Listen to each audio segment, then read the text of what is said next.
वर्णिवेशरमणीय दर्शनं मन्दहासरुचिराननाम्बुजं पूजितं सुरनरोत्तमैर्मुदा धर्मनन्दनमहं विचिन्तये। असतो मा षड्गमय तमसो मा ज्योतिर्गमय मृत्युर्मा अमृतं गमय। ओम शांति शांति शांति। આજની જ્ઞાન સભાની અંદર પધારનારા બધા જ ભગવત ભક્તોને વેદાંતાચાર્ય પુરાણ ઇતિહાસાચાર્ય એમ ફિલોસોફી શાસ્ત્રી રાકેશભાઈના હેતપૂર્વક જય સ્વામિનારાયણ. ભક્તો, ગયા વખતની જ્ઞાન સભાની અંદર આપણે બધા શ્રીમદ ભાગવતના દસમ સ્કંદના 82મા અધ્યાયની અંદર ભગવાન શ્રી કૃષ્ણ ગ્રહણ નિમિત્તે કુરુક્ષેત્ર પધાર્યા તેની કથા છે એ આપણે શ્રવણ કરતા હતા. તમને એ કથાના માધ્યમથી ગ્રહણ સંબંધી સૂક્ષ્માતિ સૂક્ષ્મ માહિતી જે છે એ અમે આપી હતી. આ ગ્રહણ દરમિયાન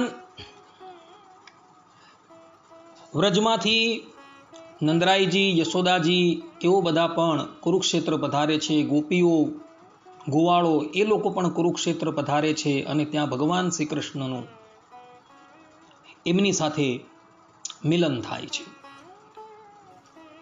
પાંડવો પણ તે વખતે ઇન્દ્રપ્રસ્થથી કુરુક્ષેત્ર પધારેલા હતા. તે વખતે દ્રૌપદીજી પણ પાંડવોની સાથે હતા. ત્યારે દ્રૌપદીજી અને ભગવાન શ્રી કૃષ્ણની 16,108 પતરાણીઓની મુલાકાત થાય છે અને એ મુલાકાતની અંદર દ્રૌપદીજીના પૂછવાથી ભગવાન શ્રી કૃષ્ણની પતરાણીઓ, ભગવાન શ્રી કૃષ્ણએ તેઓનું પાણી કેવી રીતના ગ્રહણ કર્યું એ બધી જ વાત જે છે એ દ્રૌપદીજીને કરે છે. દ્રૌપદીજીના મનની અંદર થોડો અહંકાર હતો. આ વાત જે છે એ શ્રી વલ્ભાચાર્યજી ભાગવતાત પ્રકરણની અંદર પોતે લખી રહ્યા છે. એમને એમ હતું કે આજ સુધીમાં મારા જેવો શ્રેષ્ઠ સ્વયંવર કોઈનો થયો નથી.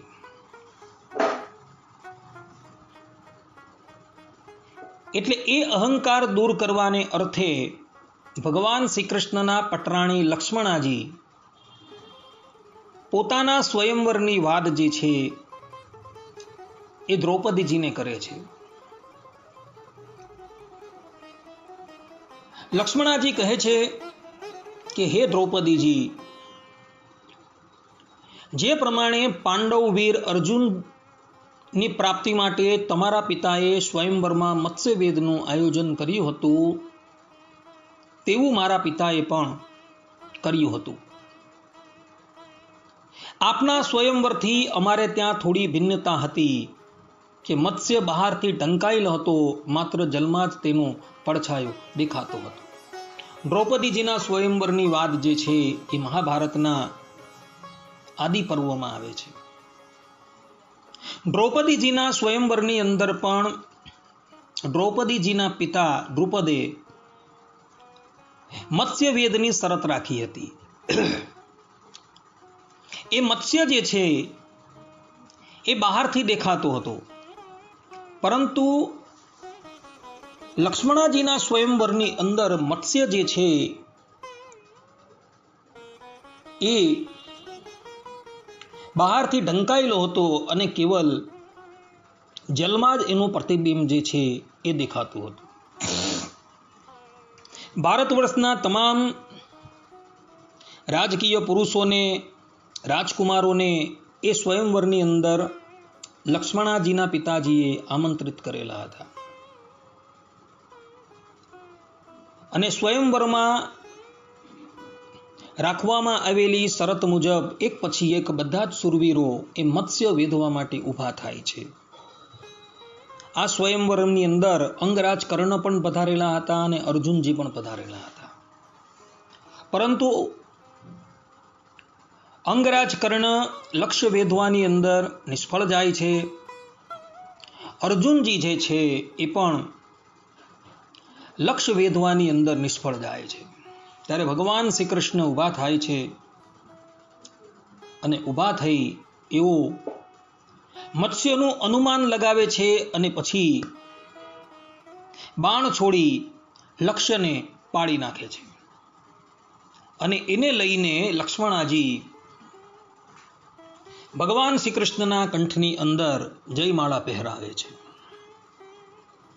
આ પ્રમાણે ભગવાન શ્રી કૃષ્ણ લક્ષ્મણાજીનું પાણી ગ્રહણ કરે છે. ત્યારે ભારત વર્ષના રાજા, જેની અંદર જરાસંધ હતો, શિશુપાલ, દંતવક્ર બધા જ હતા, એવો ભગવાન શ્રી કૃષ્ણનું આ કાર્ય જોઈ એના પર દ્વેષ બુદ્ધિને લઈને એવો સાથે યુદ્ધમાં ઉતરે છે. પરંતુ ભગવાન શ્રી કૃષ્ણ સારંગ ધનુષ દ્વારા બધા જ રાજાઓને રણ મેદાનમાંથી ભગાડી મૂકે છે. અને પછી લક્ષ્મણાજીને લઈને એઓ દ્વારકા આવે છે અને દ્વારકામાં આવી એનું પાણી ગ્રહણ કરે છે. આ પ્રમાણેની કથા શ્રીમદ ભાગવતના દસમ સ્કંદના 83મા અધ્યાયની અંદર જોવા મળે છે. શ્રીમદ ભાગવતના 84મા અધ્યાયની અંદર વસુદેવજીએ કુરુક્ષેત્રની અંદર જે યજ્ઞ કર્યો હતો તેનું વર્ણન છે. સુખદેવજી મહારાજ પરીક્ષિતને કહે છે કે હે પરીક્ષિત, શરૂઆતમાં ભક્ત ભયહારી ભગવાન શ્રી કૃષ્ણને માટે તેમની પત્નીઓનો કેટલો પ્રેમ છે એ વાત કુંતી, ગાંધારી, દ્રૌપદી, સુભદ્રા, બીજી રાજરાણીઓ અને ભગવાનના પ્રિય ગોપીજનોએ પણ સાંભળી. બધા જ તેમનો આ અલૌકિક પ્રેમ જોઈને અત્યંત મુગ્ધ અને વિસ્મિત થઈ ગયા હતા. બધાના નેત્રોમાં પ્રેમાશ્રુ છલકાઈ ગયા હતા. આ પ્રમાણે જે સમયે સ્ત્રીઓ અને પુરુષો સાથે પુરુષો વાતચીત કરી રહ્યા હતા, તે જ સમયે અનેક ઋષિમુનિઓ ભગવાન શ્રી કૃષ્ણ અને બલરામજીના દર્શન કરવા માટે કુરુક્ષેત્ર પધાર્યા હતા. એ ઋષિઓની અંદર મુખ્ય ઋષિ શ્રી કૃષ્ણ દ્વૈપાયનજી હતા. દેવર્ષિ નારદ, ચ્યવન, દેવલ, અસિત, વિશ્વામિત્ર, સતાનંદ ઇત્યાદિ બધા જ ઋષિઓ જે છે એ ત્યાં પધારે છે. ભગવાન શ્રી કૃષ્ણએ જોયું કે ત્રિભુવનને પણ પોતાના ચરણ કમલથી પવિત્ર કરનારા ઋષિઓ આવી રહ્યા છે. ભગવાન શ્રી કૃષ્ણ ઊભા થઈ જાય છે અને ઊભા થઈ ઋષિઓને પ્રણામ કરે છે. અને પછી વિધિસર ભગવાન શ્રી કૃષ્ણ, બળદેવજી, વસુદેવજી બધા જ એ ઋષિમુનિઓની પૂજા કરે છે. એ સમયે ભગવાન શ્રી કૃષ્ણ એ ઋષિઓને ઉદ્દેશીને જે વાત કહે છે એ વાત જે છે એ હૃદયમાં ધારણ કરવા યોગ્ય છે. ભગવાન શ્રી કૃષ્ણ કહે છે, અહો વયમ જન્મ ભૃતો લબ્ધમ કાર્ષ્ણ્યેન તત્ફલમ દેવાનામપી દુષ્પ્રાપમ યદ યોગેશ્વર દર્શનમ કિમ સ્વલ્પ તપસામ નૃણામ અર્ચાયામ દેવચક્ષુષામ દર્શન સ્પર્શન પ્રશ્ન પ્રહ્વપાદાર્ચનાદિકમ નયમ મયાની તીર્થાની ન દેવા મૃચ્છિલામયાઃ તે પુનંત્યુરુકાલેન દર્શના દેવ સાધવઃ. અર્થાત ધન્ય છે, અમારા લોકોનું જીવન સફળ થઈ ગયું. આજે જન્મ લેવાનું અમને પૂરેપૂરું ફલ મળી ગયું. કેમ કે જે યોગેશ્વરના દર્શન મોટા મોટા દેવતાઓ માટે પણ દુર્લભ છે, તેમના દર્શન અમને થયા. જેઓ બહુ તપસ્વી નથી અને જે લોકો પોતાના ઈષ્ટદેવને સમસ્ત પ્રાણીઓના હૃદયમાં ન જોતા માત્ર પ્રતિમાઓમાં જ તેમના દર્શન કરે છે, તેમને આપ લોકોના દર્શન, સ્પર્શ, કુશલ પ્રશ્ન, પ્રણામ અને પાદ પૂજન વગેરેનો સુઅવસર ક્યાંથી પ્રાપ્ત થઈ શકે? માત્ર જળવાળા તીર્થો જ તીર્થ નથી કહેવાતા અને માત્ર માટી પથ્થરની પ્રતિમાઓ જ દેવતા નથી હોતી, બલકે સંતો જ વાસ્તવમાં તીર્થ અને દેવતા છે. કેમ કે તીર્થ અને પ્રતિમાની તો લાંબા સમય સુધી સેવા કરવામાં આવે ત્યારે તે પવિત્ર કરે છે, પરંતુ સંત પુરુષો તો દર્શન માત્રથી કૃતાર્થ કરી દે છે. ભગવાન શ્રી કૃષ્ણ પોતાના સ્વમુખે પોતાના સંતોનો મહિમા જે છે એ ગાઈ રહ્યા છે. ભગવાન કહે છે કે કેવલ જલવાલા જ તીર્થો એ તીર્થ નથી કહેવાતા અને કેવલ માટીની કે પથ્થરની પ્રતિમાઓ જ એ પ્રતિમા નથી કહેવાતી, કારણ કે એ તો ઘણા કાલ પર્યંત એનું સેવન કરવામાં આવે ત્યારે એ પવિત્ર કરે છે, પરંતુ સંત પુરુષ જે છે એ તો દર્શન માત્રથી, સ્પર્શ માત્રથી કૃતાર્થ કરી દે છે. ભગવાન કહે છે નાગ્નિર્ન સૂર્યો ન ચ ચંદ્ર તારકા ન ભૂર્જલમ ખમ શ્વસનોથ વાङ्મનઃ ઉપાસિતા ભેદ કૃતો હરંત્યગમ વિપશ્ચિતો જ્ઞંતિ મુહૂર્ત સેવયા યસ્યાત્મબુદ્ધિ કૃણપેત્રિધાતુકે સ્વદિઃ કલત્રાદિષુ ભૌમ ઇજ્જદિઃ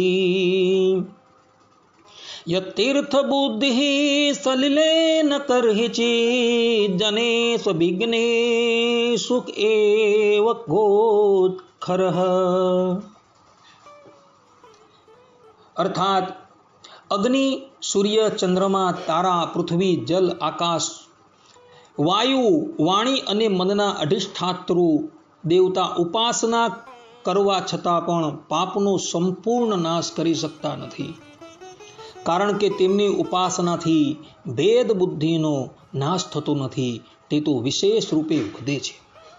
પરંતુ જો બે ઘડી પણ જ્ઞાની મહાપુરુષોની સેવા કરવામાં આવે તો તેઓ સંપૂર્ણ પાપ તાપોનો નાશ કરી દે છે, કેમ કે તેઓ ભેદ બુદ્ધિના વિનાશક છે.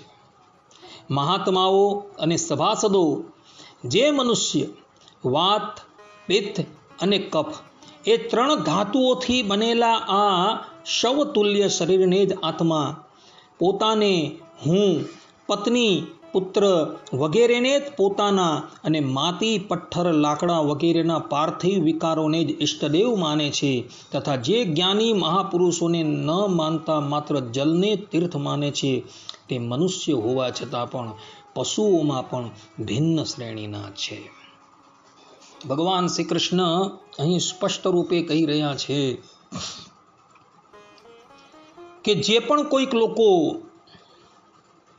વાત, પિત્ત, કફ એ 3 ધાતુઓથી બનેલા શવતુલ્ય શરીરને જ આત્મા માને છે, પોતાને હું, પત્ની, પુત્ર વગેરેને જ પોતાના અને માટી, પથ્થર, લાકડા વગેરેના પાર્થિવ વિકારોને જ ઈષ્ટદેવ માને છે અને એની હંમેશા સેવા કરતા રહે છે, તથા જે વ્યક્તિ જ્ઞાની મહાપુરુષોને ન માનતા માત્ર જલને જ તીર્થ માને છે ને, તે મનુષ્ય હોવા છતાં પણ કેવલ પશુ તુલ્ય છે. માટે ભક્તો, એવા સૂત્રીય અને બ્રહ્મનિષ્ઠ જે મહાત્માઓ છે એને માનવા, એમનો સમાગમ કરવો, કારણ કે એમના સમાગમથી મનુષ્યના હૃદયની અંદર અનાદિકાળથી જે ભેદ બુદ્ધિ છે, અર્થાત કે જે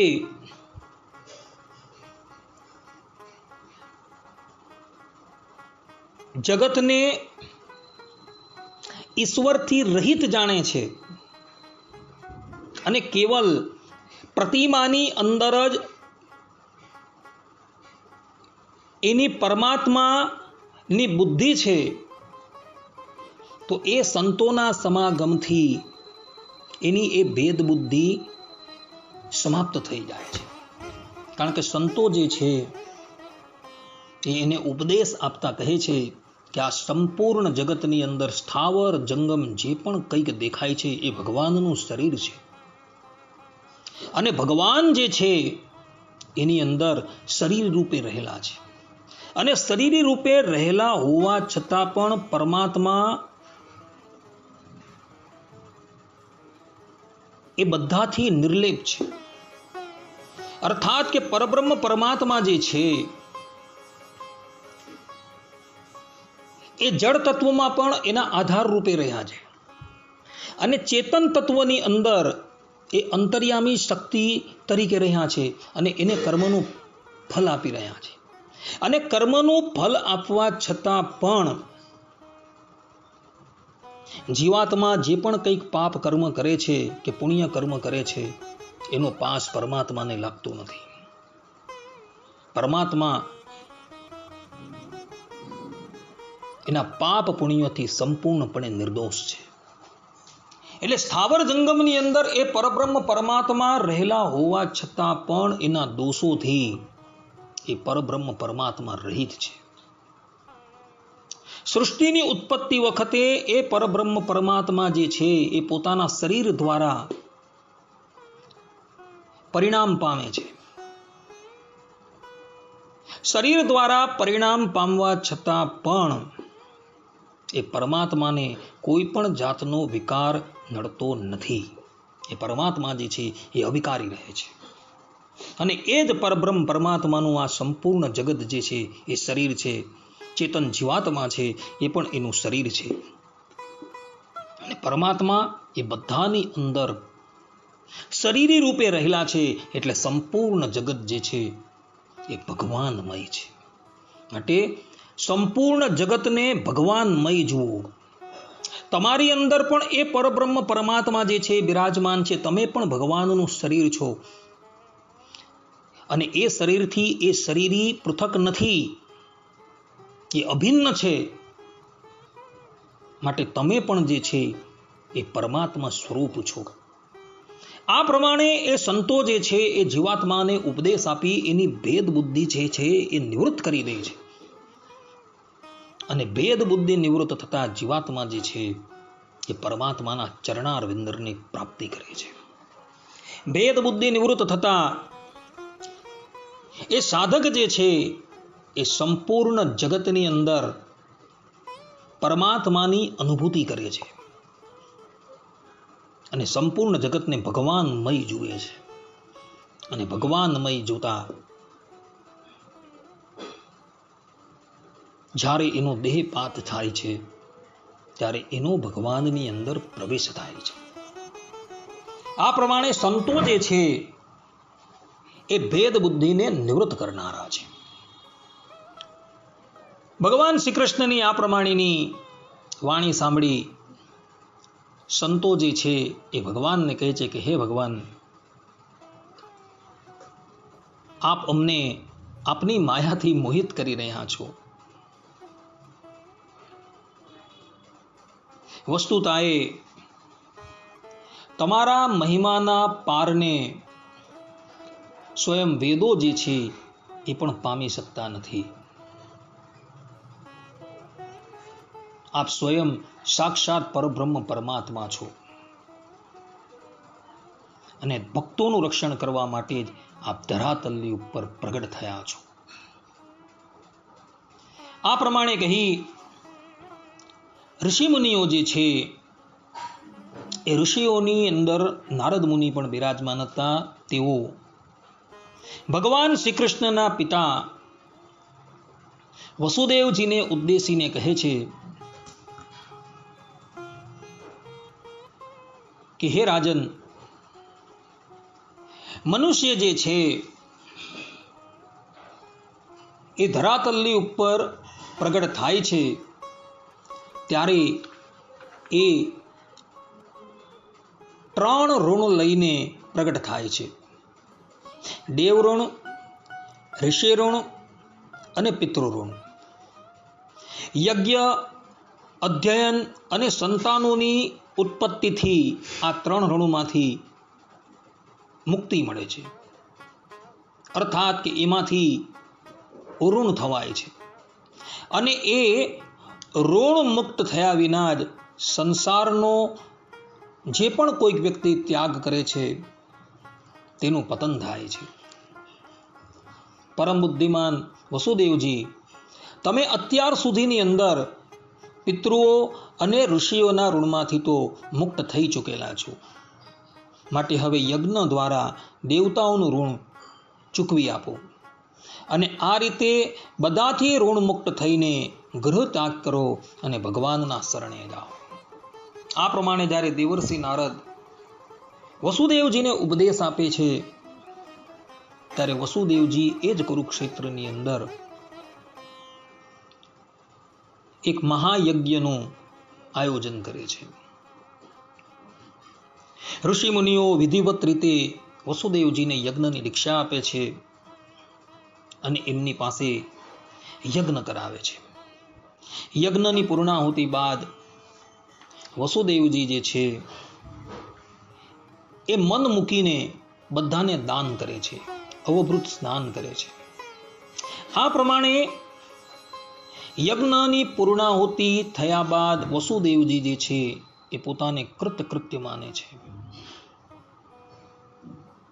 કે અમે બધા ઋણોથી મુક્ત થઈ ગયા છીએ. આમ જોવા જઈએ તો જેના પુત્ર સાક્ષાત પરબ્રહ્મ પરમાત્મા ભગવાન શ્રી કૃષ્ણ છે, એણે કોઈ પણ ઋણમાંથી મુક્ત થવાની જરૂર નથી. વસુદેવજી ભગવાન શ્રી કૃષ્ણના આશ્રય છે અને શ્રીમદ ભાગવતના એકાદશ સ્કંદના 5મા અધ્યાયની અંદર સાક્ષાત યોગેશ્વરો જ કહે છે કે જે મુમુક્ષુ પરબ્રહ્મ પરમાત્માના શરણની અંદર જાય છે તેના બધા જ ઋણો જે છે સમાપ્ત થઈ જાય છે. વસુદેવજી એ વાત સારી રીતે જાણે છે કે શ્રી કૃષ્ણ જે છે એ મારા પુત્ર છે. છતાં પણ વસુદેવજી મનુષ્ય લોકની અંદર પ્રગટ થયા છે એટલે મનુષ્યને જે પ્રમાણે 3 ઋણ હોય છે એ 3 ઋણ એમણે પણ ઉતારેલા છે. પિતૃઓના ઋણમાંથી એ મુક્ત થયા છે, ઋષિઓના ઋણમાંથી એ મુક્ત થયા છે અને હવે યજ્ઞ કરી દેવતાઓના ઋણમાંથી પણ એ મુક્ત થઈ ગયા છે. ભક્તો, દરેક મનુષ્ય જ્યારે આ ધરાતલની ઉપર પ્રગટ થાય છે ત્યારે એને પણ 3 ઋણ લાગેલા હોય છે. તો એણે પણ એ 3 ઋણ જે છે એ ઉતારવાના છે. કોઈ કહે કે ભાઈ અમે તો ભગવાનના શરણની અંદર ગયા છે તો અમારા તો બધા જ ઋણ સમાપ્ત થઈ ગયા, હાથ થઈ ગયા. પરંતુ ભગવાનની પ્રસન્નતાને અર્થે એ ભગવાનની જ સેવા છે, ભગવાનની જ આજ્ઞા છે, એ પ્રમાણે ભગવદ આજ્ઞાનું પાલન કરતા થકા શાસ્ત્રોનું અધ્યયન કરી ઋષિ ઋણમાંથી મુક્ત થવું. ગ્રહસ્થ આશ્રમની અંદર રહેલા વ્યક્તિએ પિતૃઓ પછાડી શ્રાદ્ધ છે, તર્પણ છે તથા સુસંતાન ઉત્પન્ન કરી પિતૃઓના ઋણમાંથી મુક્ત થવાનું છે અને યજ્ઞ દ્વારા પરમપિતા પરમાત્માની આરાધના કરી પિતૃ ઋણ દેવતાઓના ઋણમાંથી પણ મુક્ત થવાનું છે. આ પ્રમાણે ભલે ભગવાનના શરણાગત હોવ પરંતુ ભગવાનની આજ્ઞા માની એવો એ પણ આ 3 ઋણ જે છે એમાંથી મુક્ત થવાનું છે. વસુદેવજી ભગવાન શ્રી કૃષ્ણના પિતા છે. શ્રી કૃષ્ણ ભગવાન સાક્ષાત એમના પુત્ર રૂપે પ્રગટ થયા છે એટલે એઓ તો બધા જ ઋણમાંથી મુક્ત થઈ ગયા છે. પરંતુ મનુષ્ય માત્રને શિક્ષા આપવાને અર્થે એઓ આ 3 ઋણમાંથી મુક્ત થાય છે. માટે યદ્યદ આચરતિ શ્રેષ્ઠ તત્તત એવ ઇતરે જનઃ. ગીતાની અંદર જેમ ભગવાને કહ્યું છે તે જ પ્રમાણે આપણે પણ જે પ્રમાણે મોટા પુરુષો આચરણ કરી ગયા તે જ પ્રમાણે આપણે પણ આચરણ કરવાનું છે અને કેવલ ભગવાનની પ્રસન્નતાને અર્થે શાસ્ત્રોનું અધ્યયન કરી ઋષિ ઋણમાંથી, શ્રાદ્ધ તર્પણ કરી પિતૃ ઋણમાંથી અને ભગવાનનું સ્મરણ તથા યજ્ઞ યાગાદિ કરી દેવ ઋણમાંથી મુક્ત થવાનું છે. તે પછી ભારત વર્ષની તમામ પ્રજા કુરુક્ષેત્રમાંથી જતી રહે છે, પરંતુ વસુદેવજી, નંદરાયજી, યશોદાજી અને ગોપ ગોવાળોને આગ્રહપૂર્વક રોકી રાખે છે. ઘણા દિવસો પર્યંત ગોપો, ગોવાળો અને ગોપીઓ વસુદેવજીના આદર સત્કારથી પૂજિત થતા રહે છે. અંતે જ્યારે એઓ પુનઃ વ્રજમાં જવા માટે તૈયાર થાય છે, યદુવંશીઓ એમને આલિંગન કરી ઘણા રુદન કરે છે. ભક્તો ગોપીઓ સાથે અને ગોપ બાળકો સાથે આ ભગવાન શ્રી કૃષ્ણની અંતિમ મુલાકાત છે. પછી ભગવાનની સાથે ગોપીઓનો, ગોવાળોનો મેળાપ થતો નથી. ભગવાન જ્યારે અંતર્ધાન થવાના હોય છે ત્યારે ગોપો છે, ગોવાળો છે, માતા યશોદા છે, એને સદેહે ભગવાન પોતાના ગોલોક ધામની અંદર મોકલી આપે છે. ગોપીઓએ, ગોવાળોએ, માતા યશોદાજીએ કે નંદરાયજીએ દેહ ત્યાગ કરેલો નથી. એ લોકો સદેહે જ ભગવત ધામ જતા રહે છે. આ વાત જે છે એ ગર્ગ સંહિતાની અંદર લખેલી છે. બ્રહ્મ વૈવત પુરાણમાં પણ આ વાત લખાયેલી છે. તથા શ્રીમદ ભાગવતના દ્વિતીય સ્કંદના 7મા અધ્યાયની અંદર પણ આ વાત લખેલી છે. ભાગવતની અંદર દ્વિતીય સ્કંદના 7મા અધ્યાયની અંદર એ વાત નથી લખી કે સદેહે ગોપીઓ, ગોવાળો, માતા યશોદાજી અને નંદરાયજીને ભગવાન ધામમાં મોકલી દે, એવું ત્યાં નથી લખેલું. પરંતુ એટલું લખેલું છે કે ભગવાન શ્રી કૃષ્ણ એને પોતાના વૈકુંઠ ધામની પ્રાપ્તિ કરાવતા હતા. પરંતુ બીજા પુરાણની અંદર આ વાત લખેલી છે. ગોપો, ગોવાળો અને ગોપીઓ થકી વિદાય થઈ ભગવાન શ્રી કૃષ્ણ પોતાના સમસ્ત પરિવારને લઈને પુનઃ દ્વારકા નગરી આવે છે. શ્રીમદ ભાગવતના 10મ સ્કંદના 84મા અધ્યાયની કથા જે છે એ અહીં પૂર્ણ થઈ જાય છે. 85મા અધ્યાયની અંદર ભગવાન શ્રી કૃષ્ણ જે છે એ વસુદેવજીને પોતાના સ્વરૂપનું જ્ઞાન કરાવે છે અને દેવકીજીના 6 પુત્રો જે છે એ પાછા લાવે છે. એની કથા છે. એક દિવસની વાત છે. ભગવાન શ્રી કૃષ્ણ અને બલરામજી પ્રાતઃકાલના પ્રણામ કરવા માટે માતા પિતાની પાસે ઉપસ્થિત થયા છે. પ્રણામ કર્યા પછી વસુદેવજી બહુ પ્રેમથી બંને ભાઈઓને અભિનંદન આપીને કહેવા લાગ્યા. વસુદેવજીએ મોટા મોટા ઋષિઓના મુખેથી ભગવાનનો મહિમા સાંભળ્યો હતો તથા તેમના ઐશ્વર્યપૂર્ણ ચરિત્રો પણ જોયા હતા. તેથી તેમને એ વાતનો દ્રઢ વિશ્વાસ થઈ ગયો હતો કે આ સાધારણ મનુષ્ય નથી, સ્વયં ભગવાન છે. એટલા માટે તેમણે પોતાના પુત્રોને પ્રેમપૂર્વક પોતાની પાસે બોલાવ્યા અને કહ્યું, હે સચ્ચિદાનંદ શ્રી કૃષ્ણ, હે મહાયોગીશ્વર શંકરસણ, તમે બંને સનાતન છો. હું જાણું છું કે તમે બંને સમસ્ત જગતના સાક્ષાત કારણ સ્વરૂપ છો, પ્રકૃતિ અને પુરુષના પણ નિયામક પરમેશ્વર છો.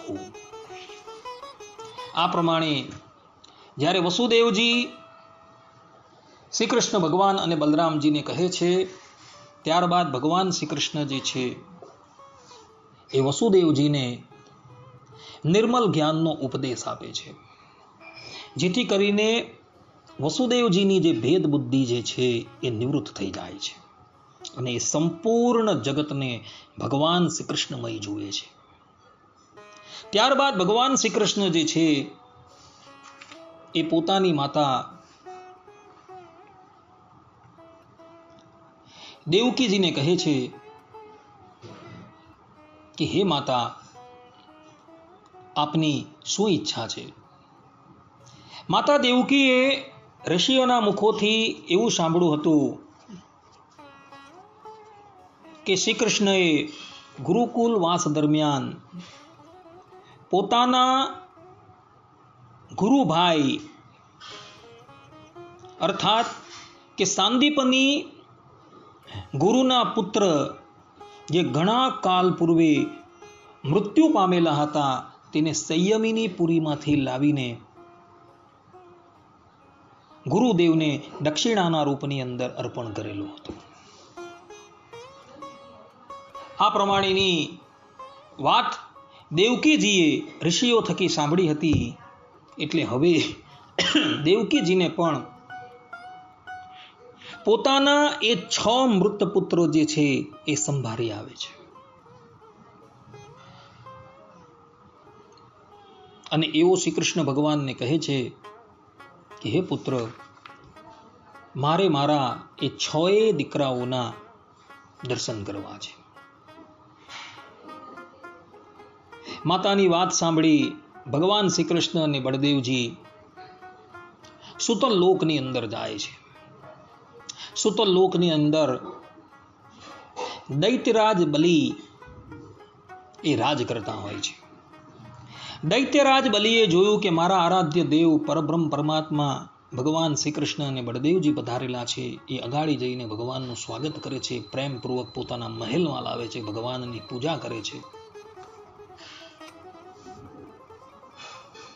અને પછી હાથ જોડીને ભગવાનની સન્મુખ ઊભા રહે છે. ત્યારે ભગવાન શ્રી કૃષ્ણ કહે છે કે દૈત્યરાજ, અમે અમારા 6 ભાઈઓને લેવા માટે આવેલા છે જે તમારી પાસે અત્યારે સુરક્ષિત છે. ભગવાન શ્રી કૃષ્ણની વાત સાંભળી દૈત્યરાજ બલિ એ 6 બાળકો જે છે એ ભગવાનને અર્પણ કરે છે. ભગવાન શ્રી કૃષ્ણ અને બળદેવજી એને લઈને દ્વારકા આવે છે અને માતા દેવકીજીની ગોદની અંદર એ 6 બાળકોને મૂકે છે. પોતાના બાળકોને પોતાની સન્મુખ ઉપસ્થિત થયેલા જોઈ માતા દેવકીના હૃદયની અંદર અત્યંત પ્રેમ જે છે છલકાઈ જાય છે અને એ પ્રેમ દુગ્ધ દ્વારા બહાર નીકળી જાય છે. 6 બાળકોને માતા દેવકી સ્તનપાન કરાવે છે અને સ્તનપાન કરાવ્યા બાદ જેવા એને એક બાજુ મૂકે છે ત્યાં જ એ 6 બાળકો જે છે એ અદૃશ્ય થઈ જાય છે. એ 6 બાળકો જે છે એ ભગવત ધામની અંદર જતા રહે છે. એ 6 બાળકો ભગવાનના ધામની અંદર કેમ ન જાય? કારણ કે જે દેવકી માતાના સ્તનનું પાન ભગવાન શ્રી કૃષ્ણએ કરેલું હતું એનું પવિત્ર દૂધ જે છે એ બાળકોએ પણ પાન કરેલું છે અને એને લઈને એ બાળકોની મુક્તિ થઈ ગઈ છે. કોઈને શંકા થાય કે ભગવાન શ્રી કૃષ્ણને દેવકીજીએ સ્તનપાન ક્યારે કરાવ્યું? તો એનો ખુલાસો કરતા આચાર્ય શ્રી વલ્ભાચાર્યજી સુબોધિની જે ટીકાની અંદર કહે છે કે જ્યારે જ્યારે માતા દેવકીને પોતાના પુત્રની યાદ આવતી હતી ત્યારે એમનું હૃદય જે છે એ પ્રેમથી તરબોળ થઈ જતું હતું.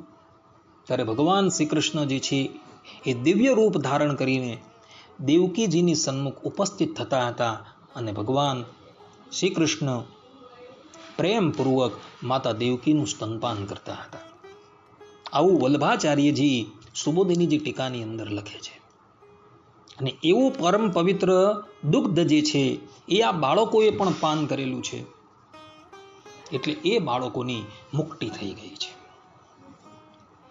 ભક્તો, આ બાળકોની પણ પૂર્વજન્મની કથા જે છે એ વિભિન્ન પુરાણોની અંદર જોવા મળે છે.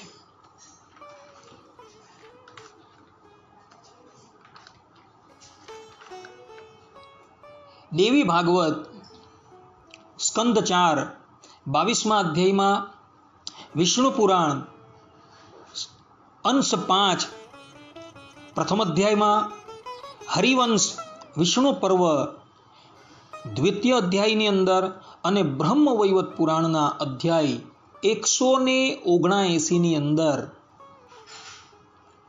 આ દેવકીજીના જે 6 બાળકો જે છે એના પૂર્વજન્મની કથા જે છે એ જોવા મળે છે. કથા એવી છે કે આ 6 બાળકો જે છે એ પૂર્વજન્મની અંદર ઋષિઓના પુત્ર હતા.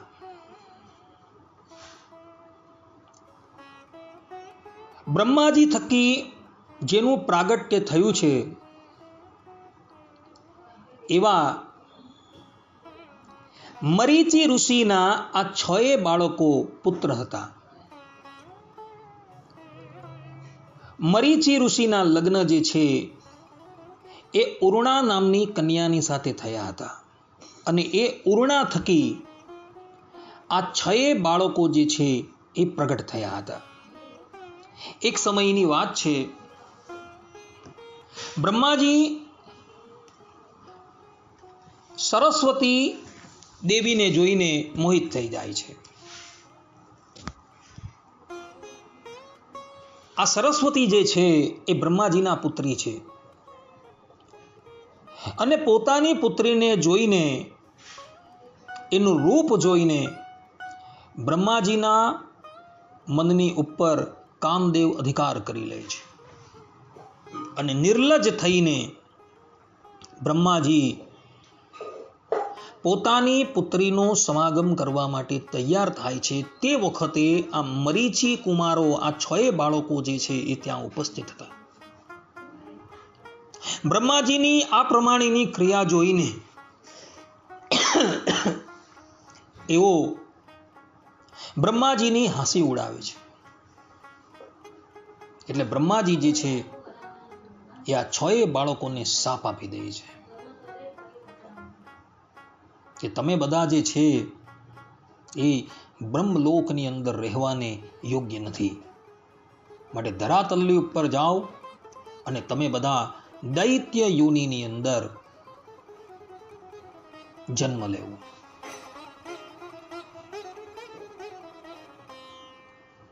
આ પ્રમાણે બ્રહ્માજી જ્યારે આ મરીચી પુત્રોને શાપ આપે છે ત્યારે એ 6 ના જન્મ જે છે એ હિરણ્યકશિપુના ભાઈ કાલનેમી અસુરને ત્યાં આ 6 નું પ્રાગટ્ય થાય છે. તે સમયે આ 6 કુમારોનું નામ જે છે એ ષડગર્ભ હતું. પ્રહલાદજીના સમાગમથી આ 6 બાળકો જે છે એ ભગવાનની આરાધના પરાયણ થઈ જાય છે. એમની આરાધનાથી પ્રસન્ન થઈ એક સમયે સૃષ્ટિ કરતા બ્રહ્માજી જે છે એ એમની સન્મુખ પ્રગટ થાય છે અને એમને વરદાન માંગવાનું કહે છે. એ વખતે આ ષડગર્ભ જે છે એ બ્રહ્માજી પાસે એ વરદાન માગે છે કે હે દેવ, અમે દેવતા, માનવ, મહોરગ, ગંધર્વ અને સિદ્ધેશ્વર એ બધાથી અવધ્ય થઈ જઈએ. એમાંથી કોઈ પણ વ્યક્તિ અમારો વધ ન કરી શકે. આ પ્રમાણે જ્યારે આ ષડગર્ભો બ્રહ્માજી પાસે વરદાન માગે છે ત્યારે બ્રહ્માજી એમને એ વરદાન આપે છે અને પોતે અંતર્ધાન થઈ જાય છે. એ વખતે સંપૂર્ણ ત્રિલોકીની અંદર હિરણ્યકશિપુનું રાજ હતું. હિરણ્યકશિપુને ખબર પડે છે કે આ ષડગર્ભોએ બ્રહ્માજીની આરાધના કરી અને એમની પાસેથી વરદાન માગેલું છે, એટલે ક્રોધાયમાન થાય છે અને આ 6 બાળકોની પાસે આવે છે અને એ 6 બાળકોને કહે છે કે અત્યારે ત્રિલોકીનો અધિપતિ કેવલ હું એક જ છું. તમારે વરદાન જોઈતું હતું તો તમારે મારી પાસે માગવું જોઈતું હતું. તો મેં બ્રહ્માજી પાસે વરદાન કેમ માગ્યું? માટે જાઓ, હું તમને શાપ આપું છું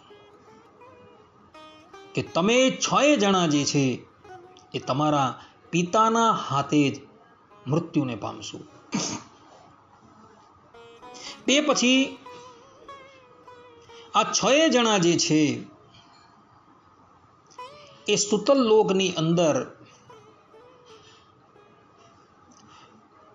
સુષુપ્તિની અંદર લીન થઈ જાય છે. આ તરફ હિરણ્યકશુપુનો ભાઈ કાલનેમી અસુર ધરાતલની ઉપર કંસ રૂપે પ્રગટ થાય છે. અને તે વખતે સુતલ લોકની અંદર જે આ ષડગર્ભો સુષુપ્તિની અંદર લીન હતા, ત્યારે ભગવાન શ્રીમદ નારાયણ જે છે એ આ 6 બાળકોને ક્રમશઃ લઈને દેવકીજીના ગર્ભની અંદર મૂકી જાય છે. અને જ્યારે એ પ્રગટ થાય છે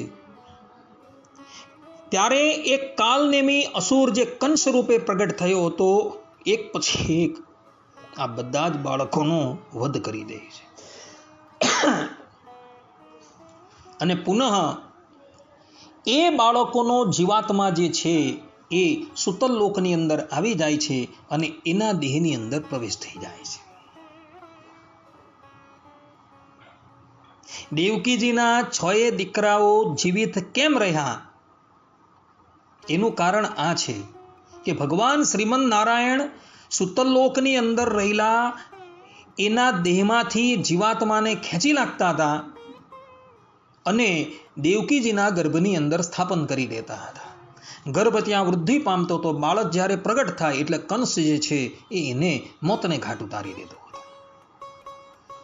અને મોતને ઘાટ ઉતર્યા બાદ પુનઃ શ્રીમદ નારાયણ જે છે એના જીવાત્માને એ જ સુતલ લોકની અંદર રહેલા એના દેહની અંદર પ્રવેશ કરાવી દેતા હતા.